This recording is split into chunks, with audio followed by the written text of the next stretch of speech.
ഒരു ERP system അല്ലെങ്കിൽ enterprise resource planning എന്ന് പറയുന്ന സിസ്റ്റം ഒരു കൺസ്ട്രക്ഷൻ കമ്പനിക്ക് വളരെ ഇമ്പോർട്ടൻ്റ് ആണ്. അപ്പോൾ ഒരു പരിധിക്കപ്പുറം വലിയ രീതിയിൽ ചെയ്യുന്ന കമ്പനീസൊക്കെ ഇപ്പോഴും ചെയ്യുന്നുണ്ടാവും. പക്ഷേ ട്രഡീഷണൽ ആയിട്ട് ബിസിനസ് ചെയ്യുന്ന പ്രോപ്പറായിട്ടൊന്ന് ഡിജിറ്റൈസ് ചെയ്യാൻ പറ്റാത്ത ഒരു സിസ്റ്റമാറ്റിക് ആക്കാൻ പറ്റാത്ത കമ്പനീസ് ഇപ്പോഴും ഒരു ERP സിസ്റ്റത്തിലേക്ക് കടന്നിട്ടുണ്ടാവില്ല. ഇപ്പോൾ ഈ സിസ്റ്റം തന്നെ സ്പെസിഫിക് ആയിട്ട് പറയുകയാണെങ്കിൽ ERP സിസ്റ്റത്തിൽ നമുക്ക് ഒരുപാട് ഉപകാരങ്ങളുണ്ട്. ഒന്നെന്ന് പറയുന്നത് നമ്മുടെ എൻ്റയർ റിസോഴ്സ് എന്ന് പറയുമ്പോൾ അത് നമ്മൾ ഫിനാൻഷ്യൽ ആയിട്ടുള്ള റിസോഴ്സ് ആയിരിക്കാം, ഹ്യൂമൻ റിസോഴ്സ് ആയിരിക്കാം.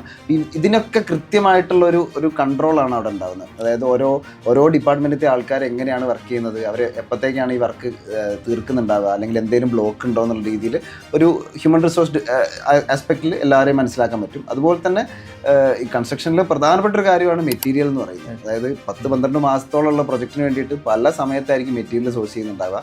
അതും അതിൽ തന്നെ നമുക്ക് മാക്സിമം കോസ്റ്റ് കുറയ്ക്കാൻ പറ്റിയാൽ മാത്രമേ, അതായത് ചില മെറ്റീരിയൽസ് ഒരു സൈറ്റിൽ നിന്ന് വേറെ സൈറ്റിലേക്ക് ട്രാൻസ്ഫർ ചെയ്യുന്നുണ്ടാവാം, അല്ലെങ്കിൽ പലതരത്തിൽ സ്റ്റോർ ചെയ്യുന്നുണ്ടാവാം. അപ്പം വേസ്റ്റേജിന്, തെഫ്റ്റിനൊക്കെ വലിയ രീതിയിലുള്ള ചാൻസ് ഉണ്ട്. അപ്പം ഈ മെറ്റീരിയൽസിനെ പറ്റി കൃത്യമായിട്ടൊരു അണ്ടർസ്റ്റാൻഡിംഗ് ഒക്കെ നമുക്ക് ഈ ഒരു ERPയിലൂടെ കൊണ്ടുവരാൻ പറ്റുവാണെങ്കിൽ നമ്മുടെ പ്രോഫിറ്റബിലിറ്റി കുറച്ചുകൂടി കൂടാനുള്ള സാധ്യതയാണ് അവിടെ ഉണ്ടാകുന്നത്. അപ്പം അത്തരത്തിലൊരു ERP സിസ്റ്റം വളരെ ഇമ്പോർട്ടൻ്റ് ആണ്.